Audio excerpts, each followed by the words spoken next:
সুন্দরবন মানুষের গা চমকে দেওয়ার মতন একটা শব্দ।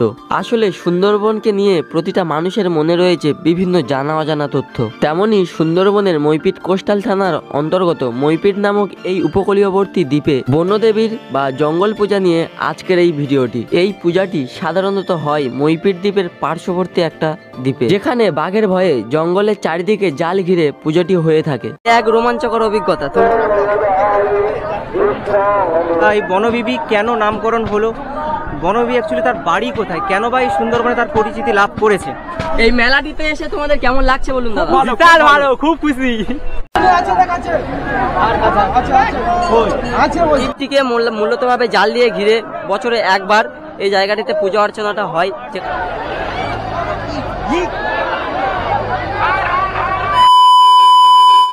হেই হ্যালো বন্ধুরা, কেমন আছো সবাই? আশা করি সবাই ভালো আছো, সুস্থ আছো। আরো একটা নতুন দিন, আরো একটা নতুন ভিডিওতে সকলকে জানাই স্বাগত। ঘড়ির কাঁটায় এই মুহূর্তে ঠিক 12টা 5, আর আমি এই মুহূর্তে রয়েছি সুন্দরবনের একটা মইপিট নামক একটা গ্রাম বা এলাকা বলতে পারো, সেখানে। তো এইখানে আজকে যে এসেছি যে বিশেষ উদ্দেশ্য, যে বিশেষ কারণে, তো এখানে একটা বৈশাখ মাসের শেষ মঙ্গলবার, অর্থাৎ যে লাস্ট মঙ্গলবার, এই যে মঙ্গলবার বনবিবি মায়ের একটা পূজা হয় বিশাল জমজমাট করে।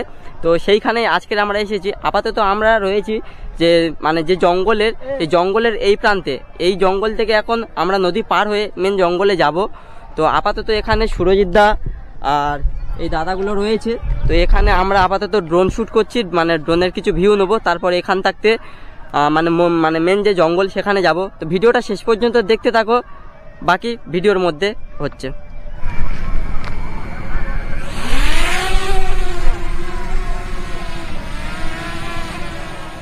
তো বন্ধুরা, এই কিন্তু মোটামুটি আমরা এগিয়ে চলেছি বিদ্যাধরী নদীর দিকে। আর জনসাধারণের ভিড়টা তোমরা একবার দেখো। এই নদী কিন্তু পেরিয়ে তারপর কিন্তু মেন ওই যে জঙ্গল মেলায় যেতে হবে।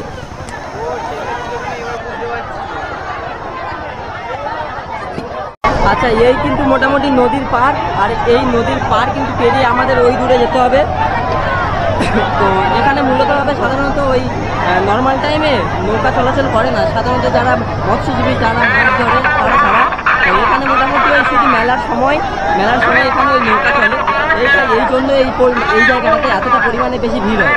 এছাড়া তার সারা বছর তো মানুষ সাধারণত আসতে পারে না, সেই কারণে আজকের দিনটাতে মানুষের ভিড় সবসময়ের জন্য বেশি। এই যে এখানকার সাধারণ মানুষ যে কি পরিস্থিতির মধ্যে যে এই জায়গাটা থেকে পার হচ্ছে এই নদীটা, সেটা কল্পনার বাইরে। এই জায়গাটাতে তোমরা না আসলে এই যে মুহূর্তটা তোমরা কল্পনা পর্যন্ত করতে পারবে না কতটা কষ্টের সাথে এই নদীটাকে পারাপার হচ্ছে সাধারণ লোক।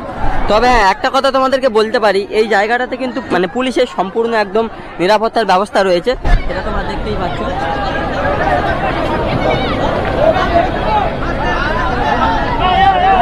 A few moments later.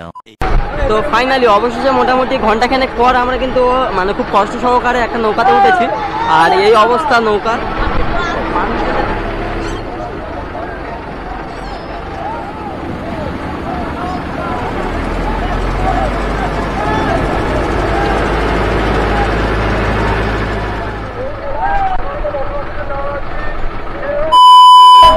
তো ফাইনালি বন্ধুরা, নদীর ওই পার থেকে এই পার পর্যন্ত মোটামুটি ওই মিনিট 2 সময় লাগলো। আর এই ঘন ম্যানগ্রোভ অরণ্যের মধ্যে এখন আমরা রয়েছি। মোটামুটি খানিকটা গেলে যে মন্দিরটা, মেন মন্দির, সেই মন্দিরের কাছে যাব। আর আপাতত মোটামুটি চারিদিকটা ঘুরবো অল্প স্বল্প মোটামুটি, তারপর পূজা আস্তি দেবো, তারপর এখান থাকতে ঘরের দিকে।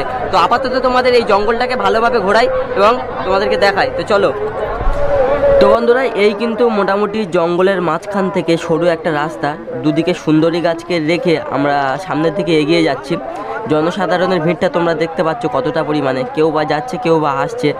এই সরু রাস্তার মধ্যে দিয়ে কিন্তু তারপর গেলে আমাদের যে মেন মায়ের মন্দিরটা, সেই মন্দিরটা তোমরা দেখতে পাবে। আর এছাড়াও কিন্তু চারিদিকে ছোটোখাটো দোকান, প্রসাদের দোকান, যেখান থাকতে তোমরা প্রসাদ কিনে এই মায়ের মন্দিরে পুজো দিতে পারবে। তো শুধু একবার দেখাবো যে কতটা পরিমাণে এই মানুষের ভিড় হয়েছে, এটা তোমরা দেখতে থাকো।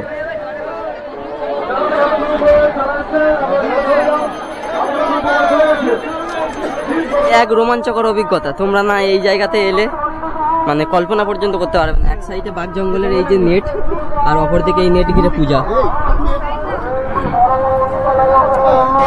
তো বন্ধুরা, মূলত ভাবে এই জায়গাটি মইপিট কোস্টাল থানার আন্ডারে পড়ে এবং এই যে পুরো সম্পূর্ণ দ্বীপটা, এই দ্বীপের চারিপাশে বয়ে চলেছে বিদ্যাধরী নদী এবং এই নদীর মাঝে এই সুন্দর দ্বীপটি, এই দ্বীপটিকে মূলতভাবে জাল দিয়ে ঘিরে বছরে একবার এই জায়গাটিতে পূজা অর্চনাটা হয়, যেখানে মা বনবিবির পূজাটা খুব জোরজামক হয়।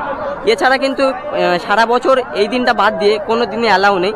যদি পুলিশ প্রশাসনিকভাবে তোমাকে ধরে তো বিশাল পরিমাণে জরিমানা পড়বে।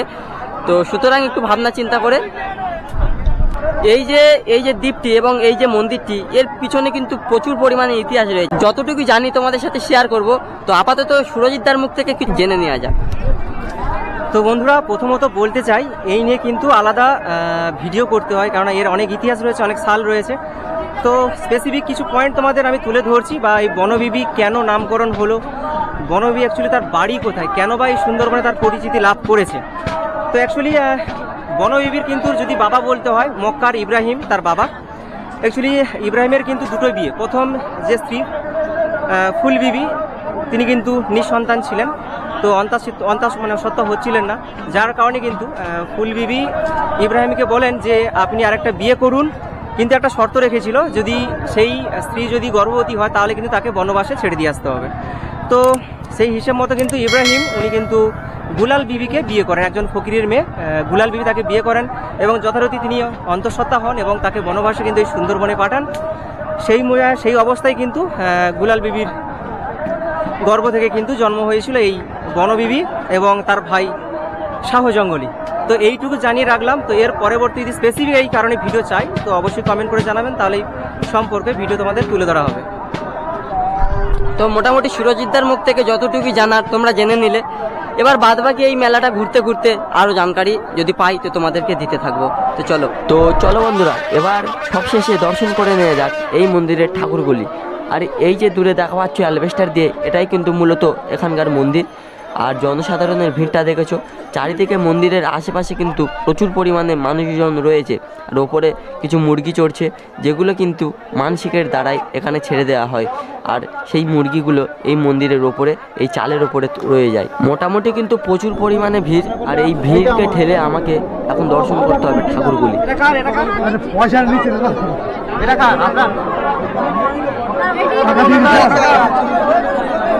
তো বন্ধুরা, মোটামুটি অনেকক্ষণ পর অনেক কষ্ট করে এই ভিড়ি ঠেলে মোটামুটি মাকে দর্শন করলাম, আর এই মন্দিরের ঠাকুরগুলোকে দর্শন করলাম। এবং এই মুহূর্তে মেলা থেকে মোটামুটি আপাতত সামনে দাদারা অপেক্ষা করছে।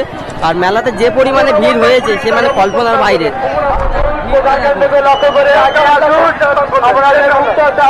হাজারো মানুষের সমাহার এই মেলাতে হয় এবং সাধারণ এই যে লোকাল এরিয়ার লোকজন ছাড়া যে বাইরে থাকতে কিন্তু প্রচুর পরিমাণে লোকজন আসে, যেমন কলকাতার দিক থেকেও কিন্তু প্রচুর পরিমাণে লোকজন আসে। এই মুহূর্তে দুটো নয়, আর আমি একবার দেখাবো কত মানুষ এখনো আছে। সাধারণত ভাবে এই জায়গাটাতে কিন্তু মোটামুটি 4টে নাগাদ সাধারণ লোকজনকে থাকতে দেয়, তারপর কিন্তু এই জঙ্গল ছেড়ে মোটামুটি ওপারে যে মেন মেলা, সেই মেলার দিকে চলে যেতে হবে। এই জঙ্গলে মোটামুটি পারমিশন রয়েছে ওই বেলা 4টা নাগাদ। এরপর মোটামুটি কিন্তু এই যে সাধারণ মানুষজনকে সাধারণত এখান থাকতে বেরিয়ে যেতে হবে। তো বন্ধুরা, ফাইনালি আমরা কিন্তু নদীর ওই দিক থেকে এই দিকে আবারও চলে এসেছি। এই মেলাটিতে এসে তোমাদের কেমন লাগছে বলুন দাদা? ভালো, খুব খুশি, খুব ভালো। একটু জল খাবে? ঠিক আছে, জল খাও। ধন্যবাদ। সবশেষে তোমাদেরকে একটা কথা বলে রাখি বন্ধুরা, এই যে মেলাটি সাধারণতভাবে আজকের দিনটি ছাড়া অন্যান্য দিন একদমই এখানে অ্যালাউ নেই। তো সুতরাং বছরে একবার তোমরা এসো, আশা রাখি তোমাদের ভালো লাগবে। তো বন্ধুরা, ঘড়ির কাঁটায় এই মুহূর্তে ঠিক 4:20, আর আমরা এই জায়গাটিকে বিদায় জানিয়ে এখন ঘরের দিকে রওনা দিয়েছি। তো আজকে ছিল এই ভিডিওটি তোমাদের কেমন লাগলো আশা রাখি কমেন্ট করে জানাবে। আর যদি ভালো লাগে থাকে তো লাইক, কমেন্ট আর ভাই চ্যানেল সাবস্ক্রাইবটা করে দিও। দেখা হচ্ছে এরকম অন্য কোনো নতুন ভিডিওতে। ততক্ষণ পর্যন্ত ভালো থেকো, সুস্থ থেকো, টাটা।